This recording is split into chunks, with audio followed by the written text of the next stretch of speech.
저는 북한에서 30년간 서예가로 일했습니다. 김정은 원수님의 친필을 쓰는 영광을 누렸죠. 하지만 제가 정말 쓴 것은 친필이 아니었습니다. 3대째 국가지정서예가 집안 출신인 탈북민이 목숨을 걸고 남한에 와서 밝힌 북한 권력의 충격적 실상. 그가 60년 된 할아버지의 붓을 가지고 탈출한 이유는 무엇이었을까요? 여러분의 구독과 좋아요가 숨겨진 북한의 진실을 세상에 알리는 힘이 됩니다. 그 모든 것은 이렇게 시작되었습니다. 2016년 평양, 저는 50대 중반의 나이에 조선아가동맹 소속 서예가로 일하고 있었습니다. 제 이름은 박진묵, 가명이지만 여러분께는 이렇게 소개하겠습니다. 저희 집안은 할아버지 때부터 3대째 붓을 잡아온 서예가 집안이었습니다. 할아버지는 김일성 주석님 친필을 쓰셨고 아버지는 김정일 장군님 글씨를 대필하셨죠. 그리고 제가 김정은 원수님의 친필을 쓰는 영광을 누리게 되었습니다. 평양 중구역 문수거리, 그곳이 제가 태어나고 자란 곳입니다. 문수거리는 예술가들이 모여 사는 동네였어요. 어린 시절 저는 아버지 서재에서 먹가는 냄새를 맡으며 자랐습니다. 붓은 사람의 마음이다. 할아버지께서 늘 하시던 말씀이었죠. 아버지는 그 말씀을 제게 물려주셨고 저는 그 가르침으로 평생을 살아왔습니다. 2016년 12월 어느 날이었습니다. 창광거리에 있는 제 작업실에서 중요한 작업을 하고 있었어요. 바로 수령님의 2017년 신년사 친필을 쓰는 일이었습니다. 당에서 내려온 원고지에는 우리식 사회주의를 더욱 빛내이자라는 구호가 적혀 있었죠. 저는 아버지가 물려주신 족제비 털붓을 들었습니다. 그 붓은 60년이 넘은 것이었어요. 아버지께서 임종 전에 이 붓으로 조국을 빛내거라라고 하시며 쥐어주셨던 유품이었습니다. 한 획 한 획 정성껏 썼습니다. 김정은 원수님의 필체를 완벽하게 재현해야 했어요. 굵기, 속도, 필압까지 모든 것을 똑같이 해야 했습니다. 서예는 단순히 글자를 쓰는 게 아니라 그 사람의 정신을 담아내는 겁니다. 저는 그 일에 자부심이 있었어요. 전국 방방곡곡에 걸릴 현판을 인민들이 우러러볼 구호를 제 손으로 쓴다는 것. 그것이 얼마나 영광스러운 일인지 누가 알겠습니까? 작업을 마치고 집으로 돌아오면 아내가 저녁상을 차려놓고 기다렸습니다. 옥수수밥에 된장국, 김치 몇 조각이 전부였지만 우리는 행복했어요. 아들은 평양건축대학을 졸업하고 군에 입대했고 딸은 음악대학에서 가야금을 배우고 있었습니다.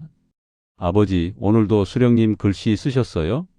딸이 물으면 저는 으쓱하며 대답했죠. 그럼 아버지가 누군데? 그런데 그날 밤 잠자리에 들기 전에 문득 이런 생각이 들었습니다. 왜 수령님께서 직접 쓰지 않으시고 나한테 시키시는 걸까? 물론 바쁘시니까 그러시겠지. 하지만 만약 전국 인민들이 안다면 어떻게 생각할까? 아니야, 그런 생각하면 안 돼. 저는 고개를 저었습니다. 당에서 시킨 일인데 의심하면 안 되는 거였어요. 하지만 그 작은 의문은 제 마음 한구석에 씨앗처럼 남아 있었습니다. 그리고 그 씨앗은 얼마 안 가 싹을 틀 운명이었죠. 그때는 몰랐습니다.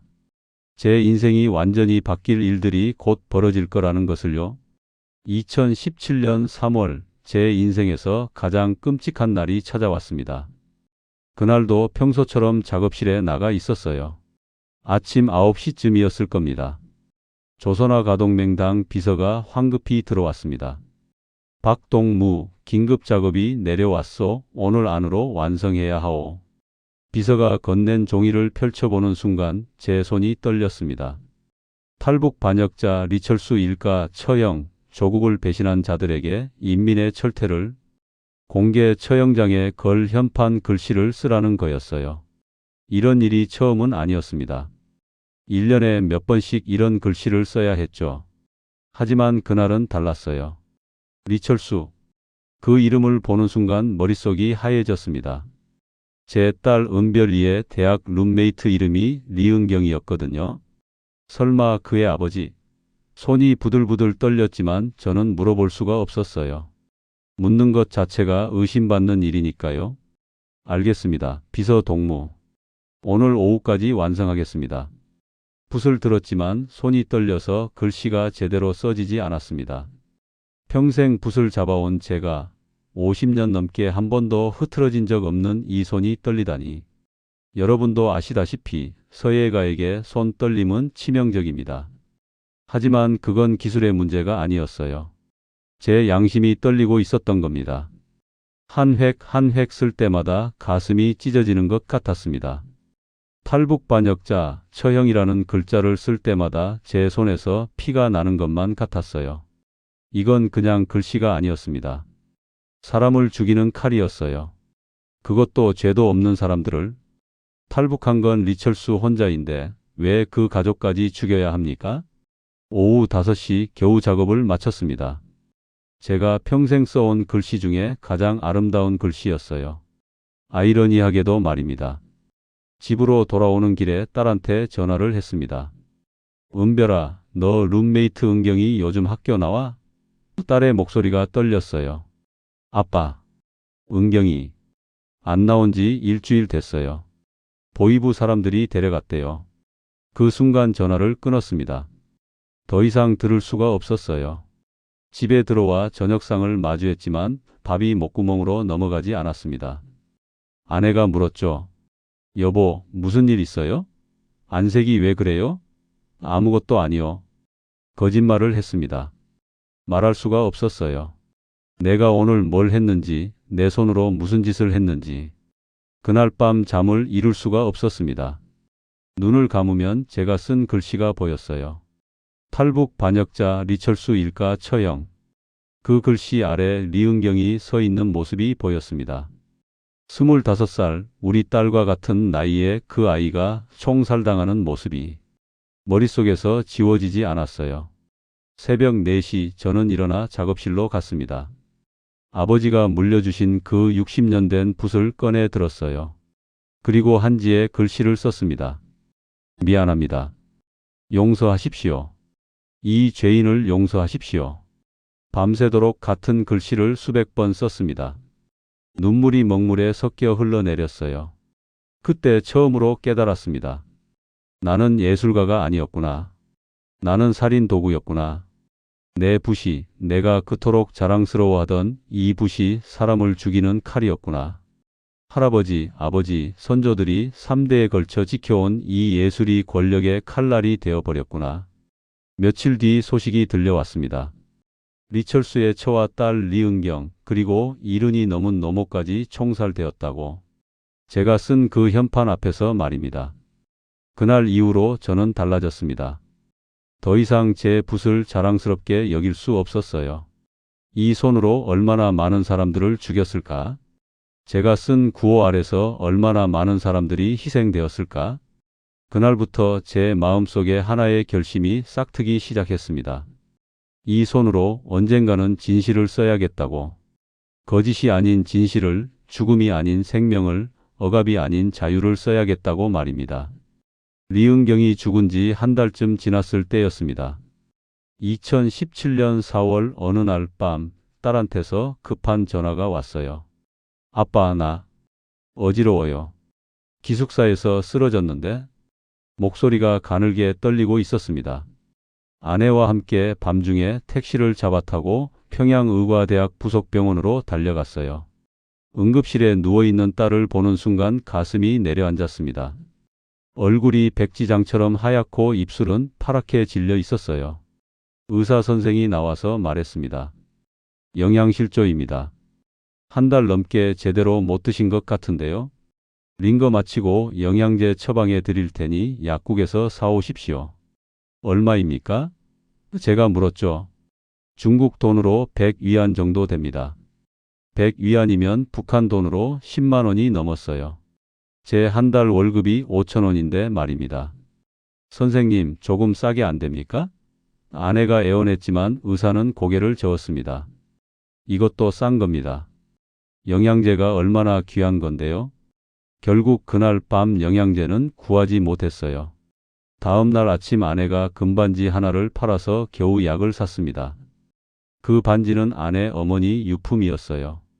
딸을 집으로 데려와 누였습니다. 은별아, 왜 밥을 안 먹었니? 딸이 눈물을 흘렸어요. 아빠 기숙사 급식비가 한 달에 20만 원인데 저번 달부터 못 냈어요. 그래서 급식을 못 먹었어요. 제 가슴이 찢어졌습니다. 그때 문득 떠올랐어요. 얼마 전 김정은 원수님께서 중국에서 최고급 붓을 50자루 사오라고 하셨던 일이 한 자루에 100달러입니다. 50자루면 5,000달러. 중국 돈으로 3만 위안이 넘는 금액이었죠. 그 돈이면 우리 딸이 300달은 밥을 먹을 수 있는데 아빠는 수령님 붓은 사드리면서 왜 딸 밥값은 못 내주나. 그 생각이 머릿속을 떠나지 않았습니다. 밤마다 딸 얼굴을 보면서 자책했어요. 나는 대체 누구를 위해 이 붓을 들고 있는가? 내 가족도 못 먹여 살리면서 무슨 예술가인가? 그리고 한 달쯤 지났을 때 더 큰 충격이 찾아왔습니다. 같은 조선아 가동맹에서 일하던 최동무가 잡혀갔다는 소식이었어요. 최동무는 저보다 5살 위인 60대 초반의 원로 서예가였습니다. 함께 15년을 일했던 동료였죠. 무슨 일이냐고 물으니 누군가 최동무 집 화장실 벽에서 이게 나라냐라고 쓴 낙서를 발견했다는 겁니다. 보이부에서 필적 감정을 했는데 최동무 글씨체와 일치한다고 했어요. 설마 최동무가 그랬겠어? 누가 모함한 거 아니야? 제가 말했지만 아무도 대답하지 않았습니다. 다들 입을 다물었어요. 무서웠던 거죠. 일주일 뒤 최동무 가족 전체가 정치범 수용소로 끌려갔다는 소식이 들렸습니다. 45살 된 아들, 20살 된 손녀까지 3대가 다 끌려간 겁니다. 그때 저는 깨달았어요. 아, 여기서는 글씨 한 줄 잘못 쓰면 삼족이 멸하는구나. 붓 하나 잘못 들면 가족이 다 죽는구나. 그날 밤 작업실에 혼자 남아 있었습니다. 벽에 걸린 제 작품들을 보았어요. 위대한 수령님 만수무강, 인민의 행복이 꽃피는 조국, 화려한 글씨체로 쓴 구호들이 벽을 가득 채우고 있었습니다. 하지만 그 글씨들이 갑자기 너무나 거짓되게 보였어요. 위대한 수령님은 만수무강하시지만 제 딸은 굶어 쓰러지고 인민의 행복은 꽃피지만 최동무 가족은 수용소로 끌려가고 성군혁명의 기치는 높지만 인민들은 풀뿌리를 캐먹습니다. 내가 지금까지 뭘 한 거지? 혼잣말이 나왔어요. 내 붓으로 얼마나 많은 거짓말을 써왔지? 이 글씨들을 보고 얼마나 많은 사람들이 속았을까? 내가 쓴 구호를 믿고 참고 견디다가 죽어간 사람이 얼마나 될까? 그날 밤 저는 결심했습니다. 더 이상은 못 견디겠다고. 이대로 살 수는 없다고. 이 붓으로 거짓말을 쓰느니 차라리 붓을 꺾어버리겠다고. 아니, 붓을 꺾는 게 아니라 이 손으로 진실을 쓸 방법을 찾아야겠다고요. 문득 리은경이 생각났습니다. 그 아이 아버지는 왜 탈북을 했을까? 그때는 이해가 안 됐어요. 조국을 배신한 반역자라고 생각했죠. 하지만 이제는 알 것 같았습니다. 그분도 저와 같았을 거예요. 더 이상 이 땅에서는 살 수 없다고 판단했던 거겠죠. 집으로 돌아오는 길에 대동강을 지나갔습니다. 물은 검게 흘러가고 있었어요. 저 물은 어디로 가는 걸까? 서해로 가겠죠. 서해 너머에는 남조선이 있고 그 너머에는 자유로운 세상이 있을 거라고 했습니다. 그때 처음으로 생각했어요. 나도 저 물처럼 흘러갈 수 있을까? 이 땅을 벗어날 수 있을까? 하지만 두려웠습니다. 실패하면 최동무처럼 될 텐데. 가족이 다 죽을 텐데. 어머니도 아들도 딸도. 그 생각을 하니 다리가 떨렸어요. 하지만 동시에 이런 생각도 들었습니다. 이대로 있으면 어차피 서서히 죽는 거 아닌가. 딸은 굶어 죽고 언젠가는 제가 최동무처럼 잡혀갈 수도 있고. 그날 밤 저는 아내에게 조심스럽게 물었습니다. 여보, 만약에 말이요. 만약에 우리가 여기를 떠날 수 있다면 어떻게 하겠어? 아내는 놀란 눈으로 저를 보더니 창문을 닫았어요. 그리고 작은 목소리로 말했습니다. 당신 무슨 생각하는 거요? 위험한 생각하지 마시오. 하지만 저는 아내 눈에서 보았습니다. 아내도 같은 생각을 하고 있다는 것을. 딸이 쓰러졌을 때 아내도 똑같이 느꼈을 거예요. 이대로는 안 되겠다고. 뭔가 바뀌어야 한다고. 그날 밤부터 저는 구체적으로 계획을 세우기 시작했습니다. 어떻게 하면 이곳을 벗어날 수 있을까? 제 손에는 무기가 하나 있었어요. 바로 김정은 원수님의 친필을 완벽하게 재현할 수 있는 능력. 이 능력이 언젠가는 저를 구해줄 거라는 희망을 품기 시작했습니다. 딸이 쓰러진 지 2달쯤 지난 2017년 6월 제 인생에서 가장 끔찍한 전화를 받았습니다. 평양에 계신 어머니가 쓰러지셨다는 소식이었어요. 76살 어머니는 뇌졸중으로 반신이 마비되셨습니다. 달려가 보니 어머니는 침대에 누워 계셨어요. 말씀도 제대로 못하시고 한쪽 팔다리를 전혀 움직이지 못하셨습니다. 의사가 말했죠. 빨리 약을 쓰셔야 하는데 중국산 뇌졸중 약이 필요합니다. 한 알에 10위안입니다. 한 달 치면 300위안. 북한 돈으로 30만 원이 넘었어요. 어머니, 제가 약 구해올게요. 조금만 기다리세요. 어머니 손을 잡고 말씀드렸습니다. 하지만 어머니 눈에서 눈물이 흘러내렸어요. 말은 못하셨지만 저는 알았습니다. 아들아, 괜찮다. 약값 그런데 쓰지 마라. 그 눈빛이 그렇게 말하고 계셨어요. 집으로 돌아와 아내와 의논했습니다. 남은 금부치를 다 팔아도 한 달 약값밖에 안 됐어요. 여보, 우리 어떻게 합니까? 아내가 울먹였습니다. 그때 저는 결심했어요. 더 이상 미룰 수 없다고. 이대로 있다가는 어머니도 딸도 우리 가족 모두 다 죽는다고. 여보, 우리 떠납시다. 제가 말했습니다. 남조선으로 갑시다. 거기 가면 병원도 공짜고 약도 살 수 있다잖소. 먼저 우리 둘이 가서 자리 잡고 나중에 아이들이랑 어머니 모시러 오는 거요. 아내는 한참을 울더니 고개를 끄덕였어요. 알았어요. 하지만 어떻게요? 그날부터 저는 본격적인 준비에 들어갔습니다. 우선 장마당에서 장사하는 지인을 통해 중국 브로커를 수소문했어요. 그 지인도 탈북을 생각하고 있었거든요.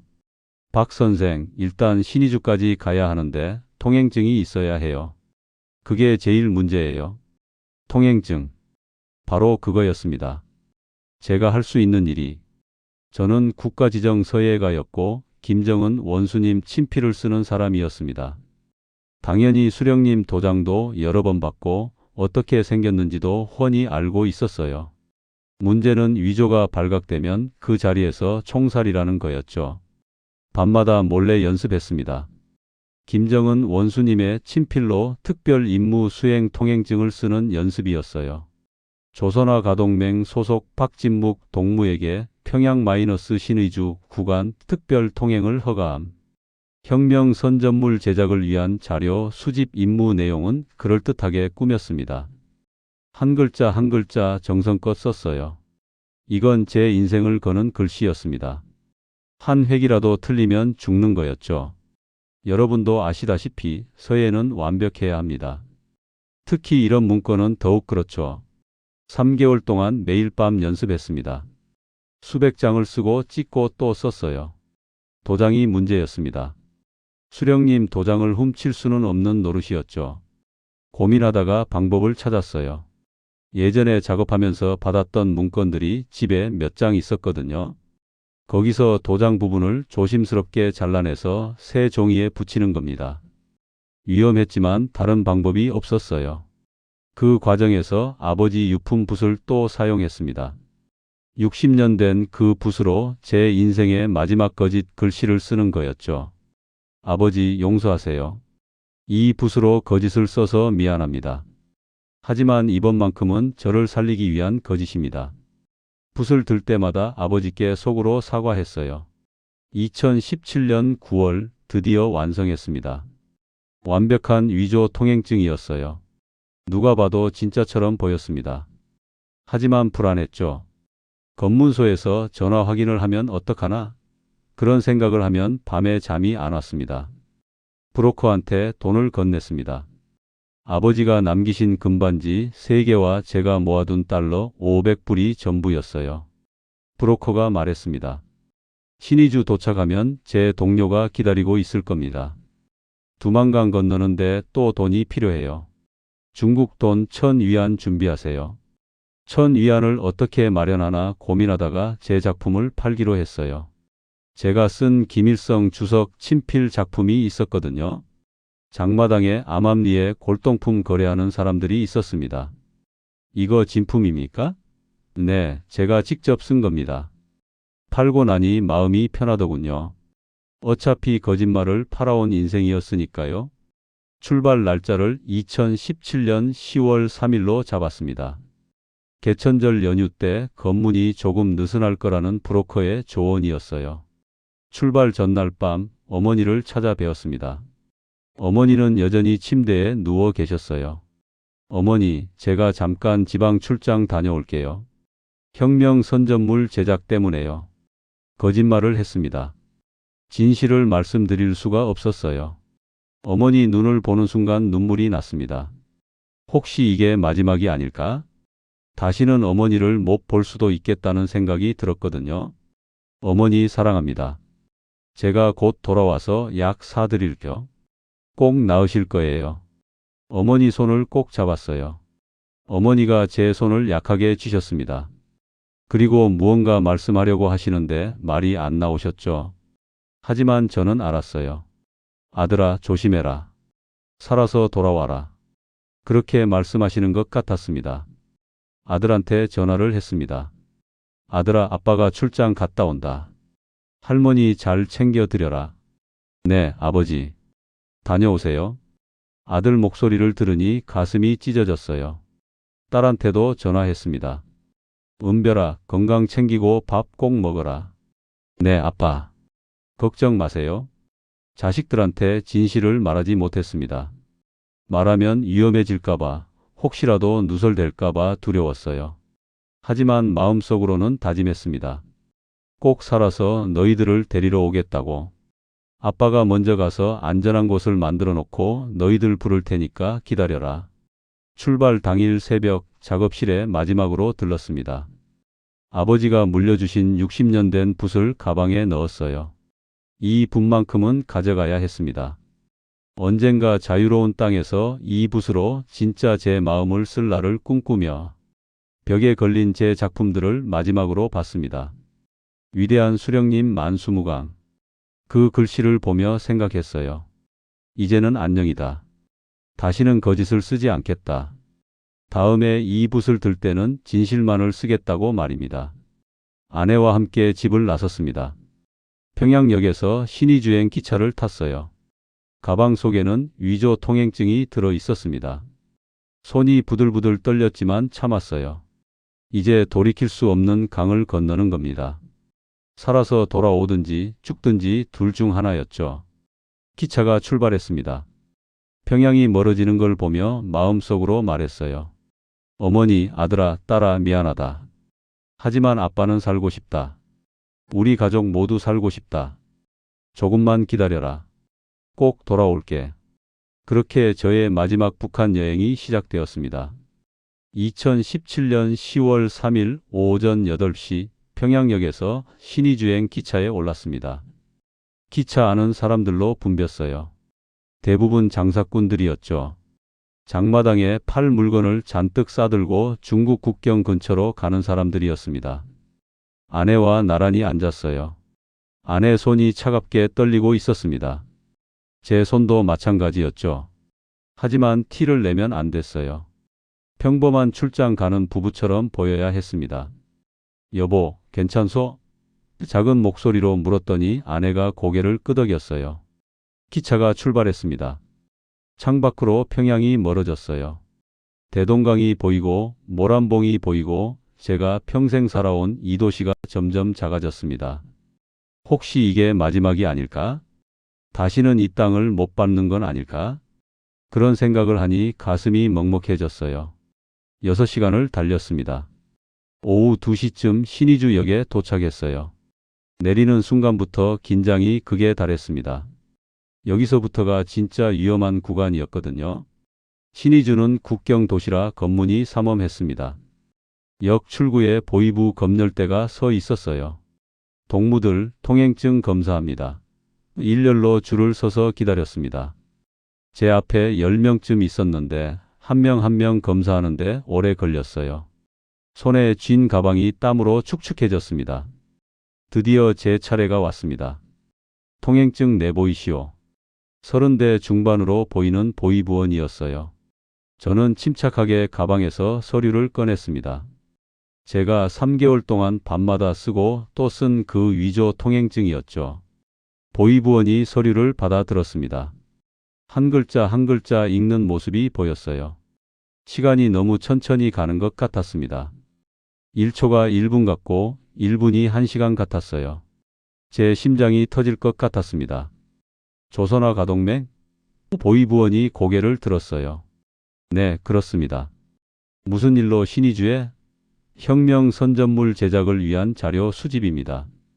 중국 국경 지역 풍경을 스케치하라는 명령을 받았습니다. 보이부원이 서류를 자세히 들여다봤어요. 특히 도장 부분을 유심히 봤습니다. 그 순간 제 등에서 식은땀이 흘러내렸어요. 혹시 도장이 이상하다고 생각하는 건 아닐까? 제가 오려 붙인 게 티가 나는 건 아닐까? 이거 진짜요? 보이부원이 물었습니다.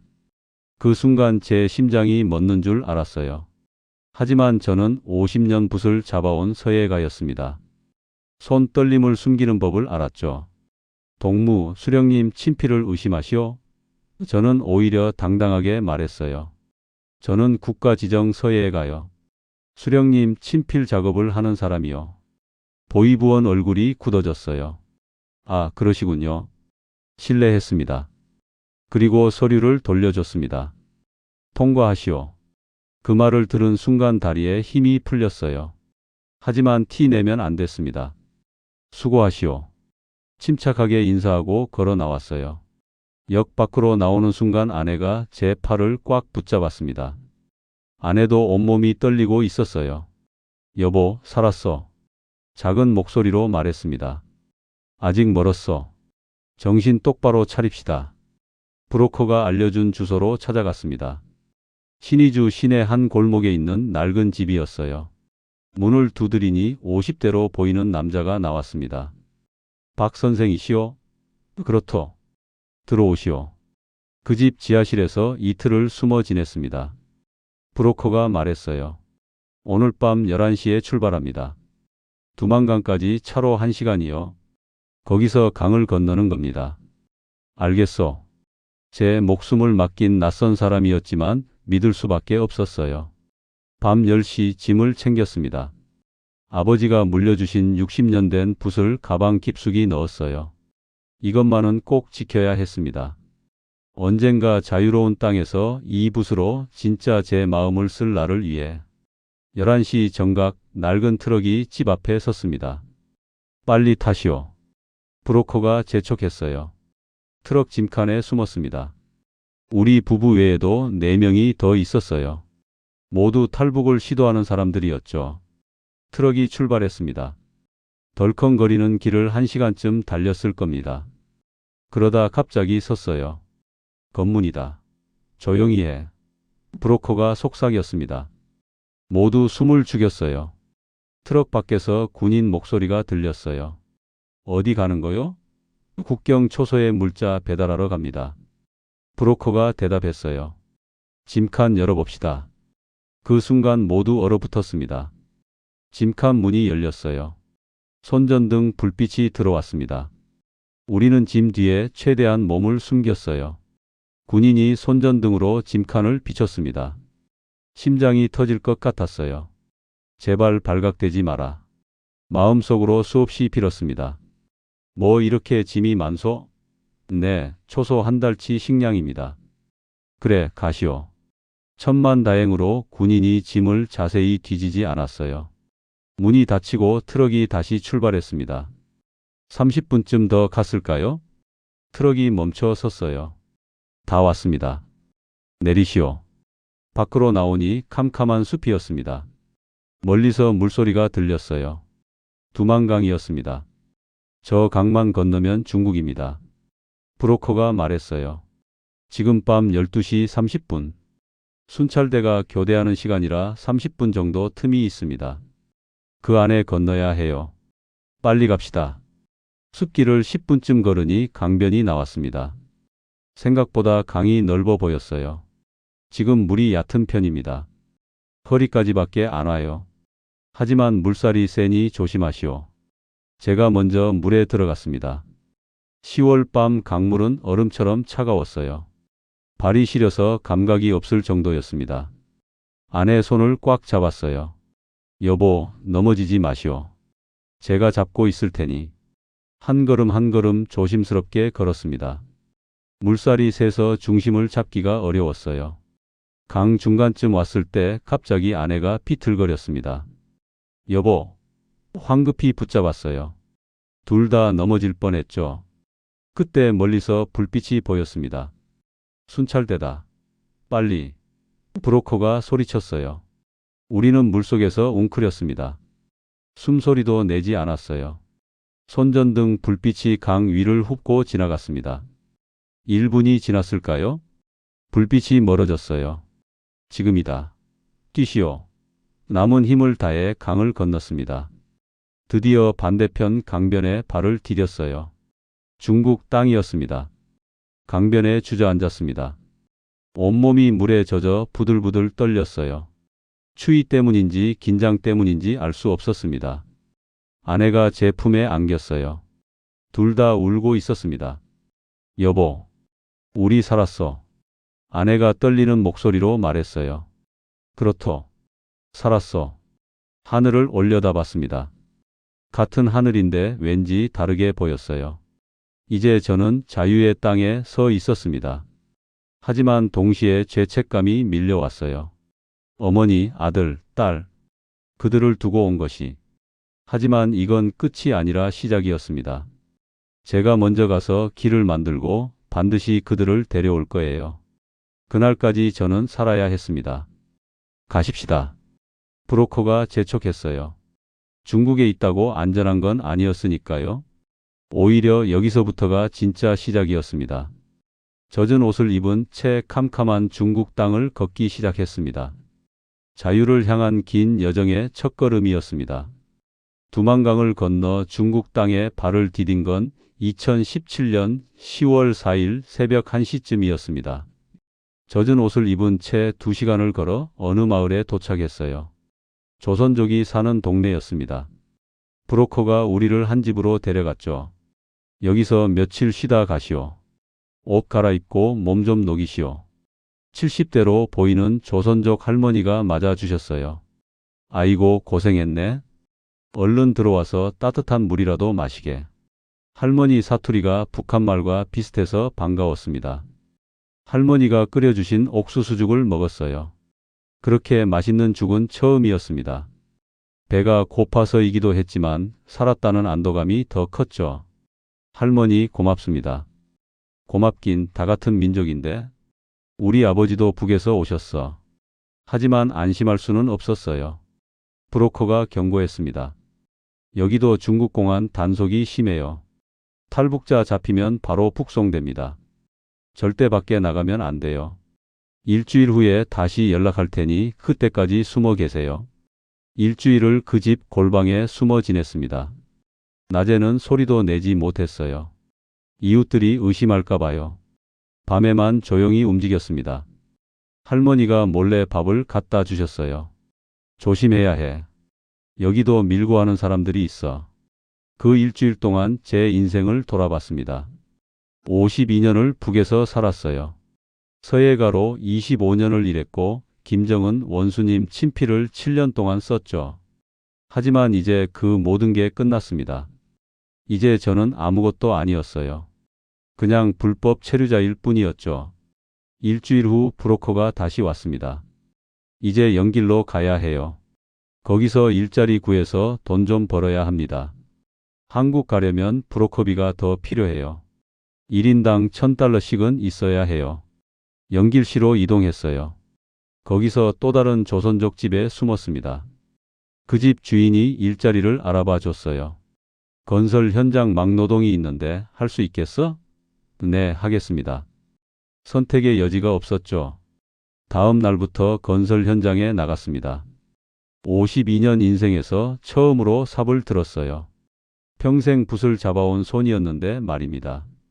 하지만 이제 그 손으로 벽돌을 나르고 시멘트를 반죽했죠. 첫날 일을 마치고 돌아왔을 때 손에서 피가 났어요. 물집이 잡히고 터진 겁니다. 아내가 울면서 제 손을 싸매줬습니다. 여보, 미안해요. 당신을 이렇게 만들어서. 괜찮소. 이것도 우리 살기 위한 거요. 밤마다 손을 보며 생각했어요. 이 손으로 김일성 광장 현판을 썼는데, 이 손으로 수령님 친필을 썼는데, 이제는 시멘트 묻은 손이 되어버렸구나. 하지만 이상하게 마음이 편했습니다.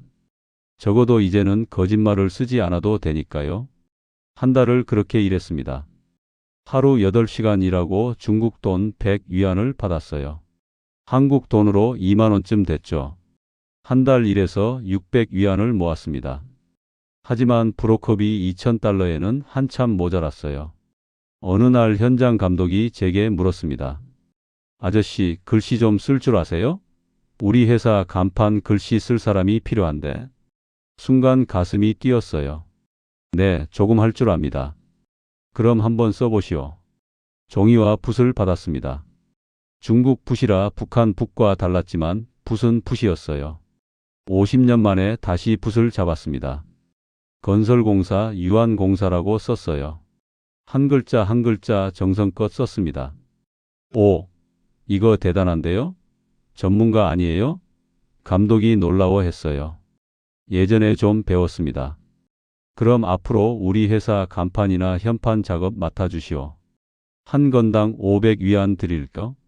그날부터 낮에는 막노동을, 밤에는 글씨 작업을 했습니다. 이상한 기분이었어요. 북에서는 국가지정 서예에 가였는데 여기서는 건설회사 간판이나 쓰는 사람이 됐으니까요. 하지만 후회는 없었습니다. 적어도 이건 제 의지로 쓰는 글씨였으니까요. 2달쯤 지났을 때 문제가 생겼습니다. 중국 공안이 조선족 마을에 단속을 나온다는 소식이었어요. 탈북자 색출 작전이라고 했습니다. 우리는 황급히 다른 집으로 옮겨야 했죠. 한밤중에 짐을 싸서 빠져나왔습니다. 아버지가 물려주신 60년 된 붓도 챙겼어요. 이것만은 잃어버릴 수 없었습니다. 새로운 은신처는 연길 외곽 농촌이었어요. 더 열악한 환경이었죠. 거기서 또 1개월을 버텼습니다. 하루하루가 불안했어요. 언제 잡힐지 모른다는 공포 속에서 살았습니다. 북송되면 우리는 죽는 겁니다. 탈북자는 정치범 수용소로 가니까요. 그것도 잘 버티면 수용소고 못 버티면 그냥 총살이었죠. 그러던 어느 일요일 조선족 교회 할머니가 우리를 찾아왔습니다. 너희들 한국 가고 싶지? 내가 한국 선교사님한테 연락해 줄게. 정말입니까? 희망이 보였어요. 일주일 후 한국 선교사가 왔습니다. 50대 남자분이었는데 눈빛이 따뜻했어요. 형제님, 자매님, 고생이 많으셨습니다. 제가 한국까지 가는 길을 도와드리겠습니다. 선교사님이 설명해 주셨어요. 중국에서 바로 한국으로 갈 수는 없고 라오스나 태국을 경유해야 한다고요. 라오스까지 가는데 일주일 정도 걸립니다. 험난한 여정이지만 견뎌야 해요. 그때까지 모은 돈을 다 드렸습니다. 석 달간 일해서 모은 2,000위안과 글씨로 번 돈 1,000위안, 총 3,000위안이 전부였어요. 선교사님은 그것만 받고 나머지는 교회에서 지원해 주겠다고 했습니다. 중국을 떠나기 전날 밤 제가 일하던 건설 현장을 마지막으로 봤어요. 제가 쓴 간판이 걸려 있었습니다. 건설공사 유한공사. 북한에서는 위대한 수령님 만수무강을 썼고 중국에서는 건설공사를 썼네요. 참 아이러니했습니다. 조선족 할머니한테 인사를 드렸어요. 할머니, 은혜 잊지 않겠습니다. 잘 가거라. 한국 가거든 우리 생각 좀 해주고. 할머니가 눈물을 닦으셨습니다. 이 할머니들은 왜 위험을 무릅쓰고 우리를 도와주시는 걸까요? 같은 민족이라서? 불쌍해서? 이유는 잘 모르겠지만 고마웠습니다. 중국에서의 넉 달이 지나갔습니다. 붓 대신 삽을 든 날들이었죠. 하지만 그 시간이 헛되지 않았어요. 저는 거기서 배웠습니다. 진짜 자유는 화려한 직함이 아니라 내 손으로 정직하게 버는 것이라는 걸요. 이제 다음 여정이 기다리고 있었습니다. 라오스, 그리고 그 너머의 한국. 아직 가야 할 길이 멀었지만 포기할 수 없었어요. 북에 두고 온 어머니, 아들, 딸을 생각하면 저는 반드시 살아서 한국에 도착해야 했습니다. 다음 날 새벽 우리는 다시 짐을 쌌어요. 아버지 붓은 여전히 가방 깊숙이 들어 있었습니다. 언젠가 자유로운 땅에서 이 붓으로 제 마음을 쓸 날을 꿈꾸며 우리는 다시 길을 떠났습니다. 2018년 2월 선교사님과 함께 라오스로 가는 여정이 시작되었습니다. 중국 남부를 버스로 이틀을 달렸어요. 창밖 풍경이 낯설었습니다. 평생 평양 밖을 나가본 적 없는 제게 중국은 완전히 다른 세상이었죠. 운남성 국경지대에 도착했습니다. 거기서 미립국 브로커를 만났어요. 이제부터 진짜 힘듭니다. 라오스 정글을 사흘 동안 걸어야 해요. 준비되셨어요? 네, 가겠습니다. 돌아갈 곳은 없었으니까요. 우리 부부 외에도 탈북자가 8명 더 있었습니다. 20살쯤 된 젊은 여자, 60대 할머니, 30대 남자. 모두 고향을 등진 사람들이었죠. 서로 많은 말은 하지 않았어요. 각자의 사연이 너무 무거웠으니까요. 밤 10시 국경을 넘었습니다. 철조망을 뚫고 라오스 정글로 들어갔어요. 캄캄한 숲이었습니다. 손전등 하나에 의지해서 걸었죠. 밤 11시부터 새벽 5시까지 6시간을 쉬지 않고 걸었습니다. 첫날 밤이 가장 힘들었어요. 정글 바닥은 진흙투성이었고 나뭇가지가 얼굴을 핥히었습니다. 벌레가 온몸을 물어뜯었고 가시에 찔려 다리에서 피가 났습니다. 아내는 더 힘들어했어요. 원래 체력이 약한 편이었거든요. 여보, 못 가겠어요. 너무 힘들어요. 조금만 참으시오. 거의 다 왔어. 사실 얼마나 남았는지 저도 몰랐습니다. 하지만 희망을 줘야 했어요. 둘째 날 오후 아내가 쓰러졌습니다. 아이고, 비명을 지르며 넘어졌어요. 발목을 삐끗한 겁니다. 여보, 괜찮소? 달려가 보니 발목이 퉁퉁 부어 있었습니다. 미안해요. 당신 발목 잡네요. 아내가 울먹였어요. 무슨 소리요? 제가 업을 테니 걱정 마시오. 52살에 사람을 업는다는 게 쉽지 않았지만 어쩔 수 없었습니다. 아내를 버리고 갈 수는 없었으니까요. 아내를 업고 걷기 시작했습니다. 10걸음 가면 쉬고 또 10걸음 가면 쉬었어요. 등에서 아내의 심장 박동이 느껴졌습니다. 여보, 미안해요. 당신만 혼자 가요. 저는 여기 남을게요. 말도 안 되는 소리 하지 마시오. 우리 함께 가는 거요. 그때 같이 가던 젊은 남자가 도와줬어요. 아저씨, 제가 교대로 업겠습니다. 고맙네, 젊은이. 그 남자와 교대로 아내를 업으며 걸었습니다. 사람의 따뜻함을 느꼈어요. 탈북자끼리는 서로 돕는다는 걸요. 셋째 날 새벽, 드디어 라오스 마을에 도착했습니다. 선교사님이 미리 연락해 놓은 집이었어요. 조선족도 아니고 한국인도 아닌 라오스 현지인이 운영하는 은신처였습니다. 아내 발목을 치료해 줬어요. 약을 구할 수는 없었지만 찬물에 담그고 천으로 동염했습니다. 이틀만 쉬면 좀 나아질 겁니다. 다행히 골절은 아니었어요. 그 집에서 사흘을 쉬었습니다. 그동안 선교사님이 다음 일정을 준비하셨어요. 이제 비엔티안으로 가야 합니다. 거기 한국 대사관이 있어요. 대사관에 들어가면 안전합니다. 비엔티안까지는 버스로 하루 거리였어요. 하지만 문제가 있었습니다. 신분증이 없으니 경찰에 걸리면 끝이었죠. 검문에 걸리지 않도록 조심해야 합니다. 버스에 탔습니다. 낮 12시 출발이었어요. 창밖으로 라오스 풍경이 지나갔습니다. 논밭, 마을, 사원. 북한과는 완전히 다른 세상이었죠. 사람들이 자유롭게 돌아다니고 장사하고 웃고 떠들었습니다. 오후 4시쯤 버스가 갑자기 섰습니다. 검문이다. 브로커가 속삭였어요. 라오스 경찰 2명이 버스에 올라탔습니다. 한 명씩 신분증을 검사하기 시작했어요. 심장이 터질 것 같았습니다. 신분증이 없으니 어떻게 하나? 경찰이 점점 가까이 왔어요. 세 줄 앞, 두 줄 앞, 한 줄 앞. 이제 제 차례였습니다. 신분증. 경찰이 손을 내밀었어요. 그때 브로커가 뭔가 말을 했습니다. 라오스 말이라 무슨 말인지 몰랐지만 경찰한테 뭔가를 건넸어요. 돈다발이었습니다.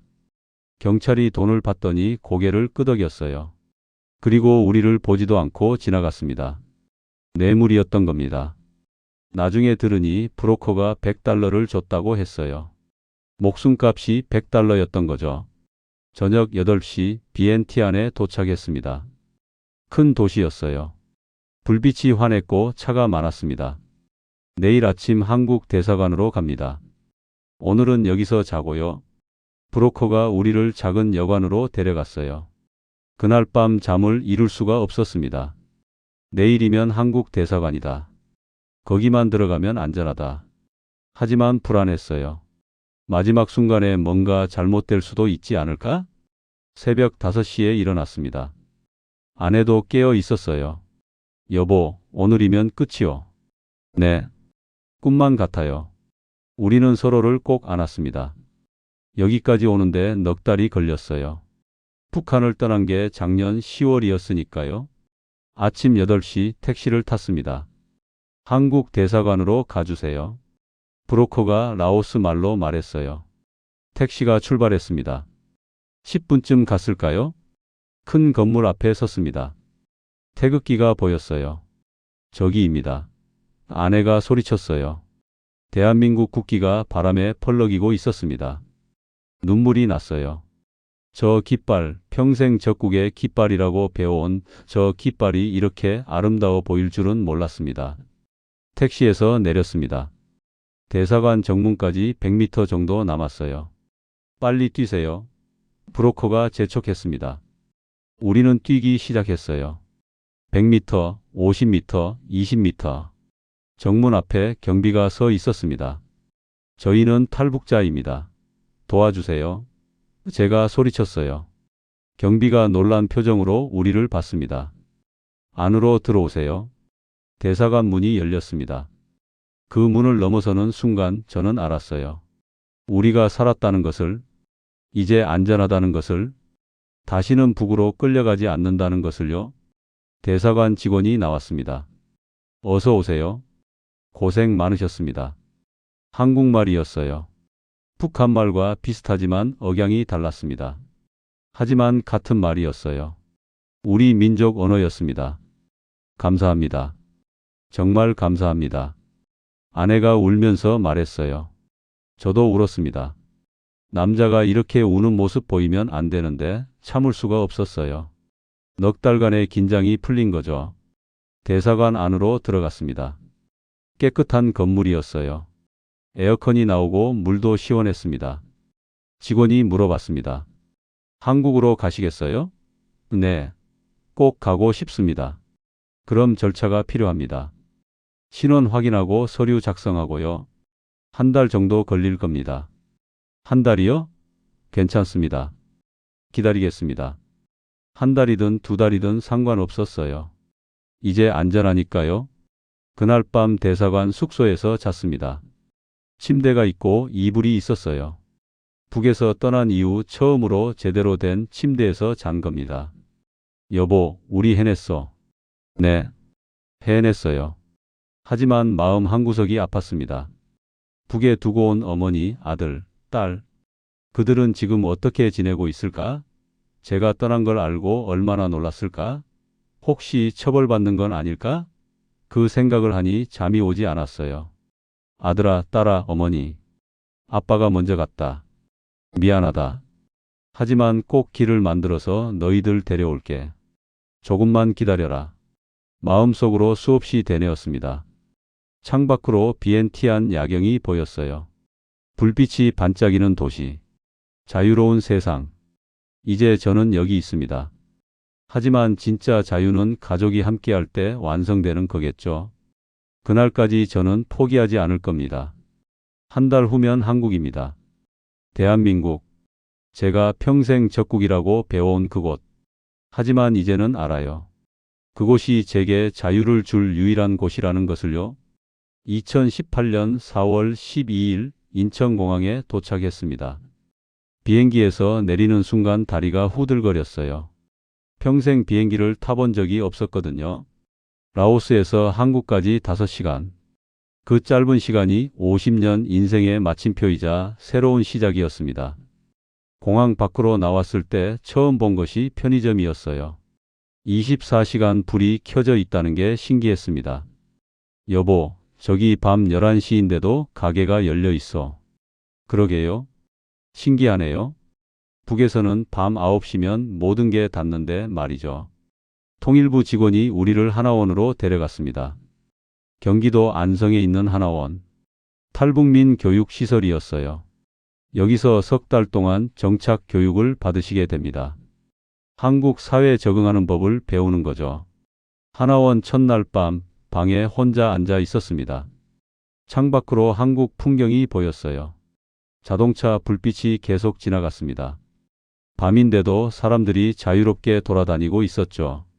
아, 이게 자유구나. 실감이 났어요. 핸드폰을 받았습니다. 한국 정부에서 주는 거였어요. 이걸로 인터넷 할 수 있어요. 뭐든 검색할 수 있습니다. 직원이 설명했어요.